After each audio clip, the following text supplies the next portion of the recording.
AC Ingles presenta Into the Story, el podcast para aprender inglés con historias reales contadas por gente de todo el mundo.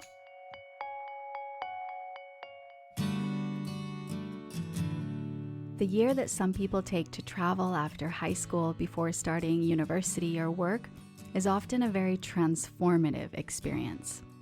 And for our storyteller today, Conor, who had been trying to live a life that he felt society expected of him, a year traveling allowed him to find his true self and come out as a gay person. It was so interesting because I learned so much from those people about, why are they traveling, where they're from, what their way of life is like. This week, we hear Conor's story about how a year living in Australia allowed him to truly open up, embrace his identity, and fall in love for the first time. We'll hear about the moment he arrived in downtown Sydney without a real plan, and the moment he met his boyfriend's mum for the first time, only minutes after she'd attacked a snake in the back garden. We're calling this story Backpacks, Bars, and Being Who You Want to Be.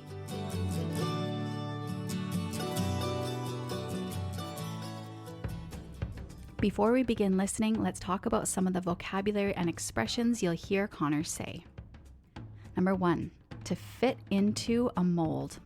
To fit into a mold is an expression we use to describe being the same as or matching something or someone. You'll hear Conor talk about not fitting into the mold in his community in Canada. Next, to cram into. To cram into is a phrasal verb that describes trying to put a lot of things into a very small space or container with force. For example, you can cram people into a bar, or you can cram new vocabulary into your head. Cram into. Debauchery, o el desenfreno, is a word to describe a lifestyle with lots of parties.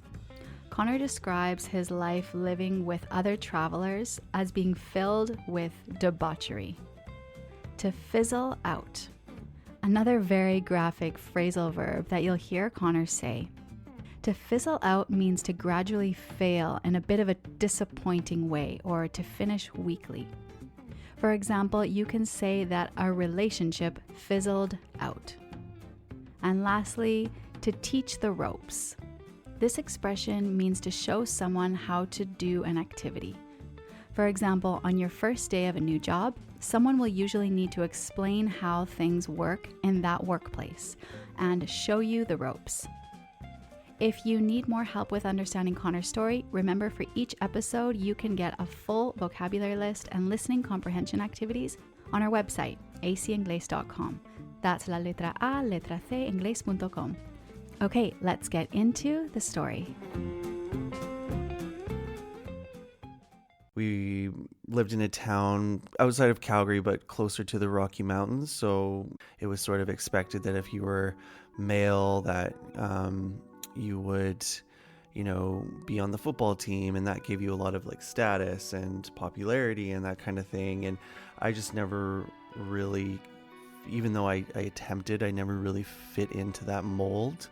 I thought that there wasn't really a place for me there. So it was a time of confusion and probably triggered depression and anxiety that I've kind of lived with since. Well, but I think it really started earlier on, in elementary school, with the with kind of living with this secret of being gay and sort of avoiding it and trying to push it down or not face them. So there was kind of this secret that I was always living with, which was very toxic. Saved up enough money, I think it was $1,500 for a round trip airline ticket to Sydney, and to my parents' dismay, I was going. Landing in Sydney, I took the metro into central Sydney and literally checked into the first hostel that I saw. So yeah, I remember going up to the room. I think it was on like the 10th floor, and opening the door, and there was like everyone was sitting on their bed, like it was bunk beds, and I kind of found my bed and put my backpack down there, and then of course didn't really know what to do next. My original plan was to actually go up the east coast of Australia, but I kind of knew, and that was this like the official story that I told my parents, but I knew that I wanted to stay in a big city where there was progressive community. Like I was looking for my people kind of. So kind of settled in. The hostel was getting pretty expensive. So I had to find something a bit cheaper. So I was told about share houses.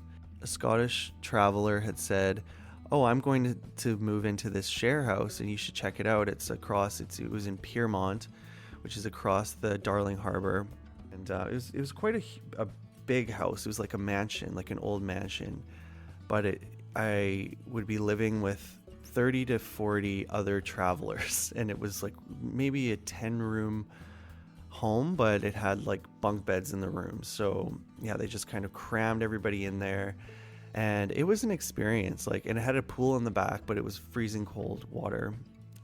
And then we would play these crazy games at night. Like, it was a lot of drinking and debauchery and that kind of thing, and just a bunch of backpackers from all over the world. I think there was British, and like there was English, Scottish, Welsh, French, Spanish, Canadians, Americans, South Americans, everyone around the globe kind of. So it was so interesting because I learned so much from those people about, why they're traveling, where they're from, what their like way of life is like, why they chose Australia. So I learned a ton from living there and meeting those people. After a month, I had enough. It was time to look for something more permanent. I ended up going to this bar, Stonewall Hotel. It's a very well-known gay bar in Sydney. And so the first night I was there, I met this girl who was sort of like glaring at me from the, like giving me the stink eye from the other side of the bar. And we ended up kind of sitting and talking. After the first time I met Jess, she invited me to coffee, and we went for coffee, and she said, "Hey, like, I know you're here living in a shared accommodation, and that you said that it was pretty hard. So why don't you come in and stay with me? You can sleep on my couch." I was thrilled and delighted that she offered. And then that really started a like lifelong friendship. She was giving me kind of the support and guidance that I needed. But talk about life kind of every single day after work, and what she was going through and I was going through. And we had similar kind of childhoods in a lot of ways. Like they were different in a lot of ways, but sort of the struggles at school and not fitting in. And I would help her and give her advice on like her relationships, because she was also gay. We would meet at the Newtown Hotel every day after work for a few pints, and that was a gay bar. And so we would always, she taught me the ropes of how to live in a gay world. Me and her had gone out one night to Stonewall, and I had met Matt. So I'd seen Matt out quite a bit, and I had a huge crush on him, and he was sort of like the life of the party, and he seemed to be very popular among groups, but he was also just very nice. Like, he would come and always introduce himself and say hi. And I think one night I just went up to him and said, "I really like you. Like, I want to ask you out on a date," or I like asked him out on a date. He said yes. And so I think the weekend after, we went out for pizza, and that kind of started my first relationship, and my first time I fell in love. We'd only been dating a couple months, and he wanted to bring me back to his hometown to meet his mom. The day that I got there, his mom had killed a snake with a shovel. She's like, "All right, killed it. Like, come out, I'll show you." And so it was really nice to meet his family. They were very funny and sweet, and they would cook us big meals, and it was just like this fairy tale kind of romance that we had. And he was very similar to me, but also very different. So we were together for about 6 months until I decided that I was going to go back to Canada. My parents were putting a bit of pressure to come home and finish university. So I decided that I was going to go back, and Matt wasn't too happy about that, and it ended up just kind of fizzling out because there wasn't really, he couldn't come to Canada, so there wasn't really a future for us. So we ended up, it kind of ended badly, but we're still friends now. Like we still talk now once in a while, but at the time it was sad because he was my first love, and yeah, we lived together at the time and spent all of our time together, so it definitely was hard, but I had to come home.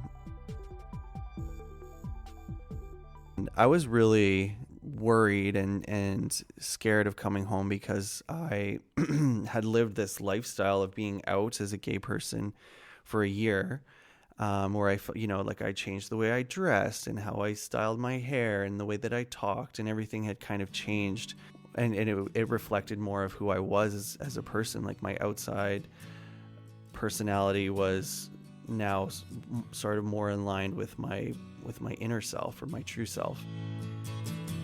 I built up enough courage to, let my parents know, and I think I told my brother Brendan first that, because he was sort of the one that I was most worried about, but he was so accepting.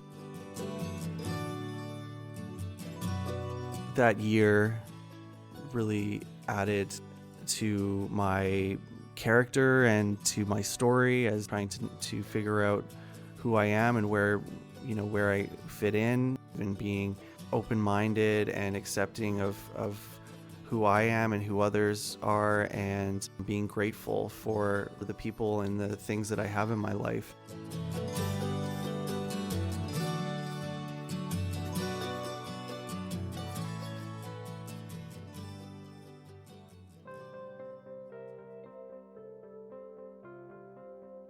That's all for today. Si te ha gustado la historia de Conor y quieres seguir escuchando más episodios de nuestro podcast, puedes visitar nuestra página web, aceingles.com, donde tendrás todos los episodios de Into the Story. También encontrarás algunas actividades de cada episodio para ayudarte a mejorar tu inglés. Thank you for listening. Until next time, we hope you have a good time, or at least a good story to tell.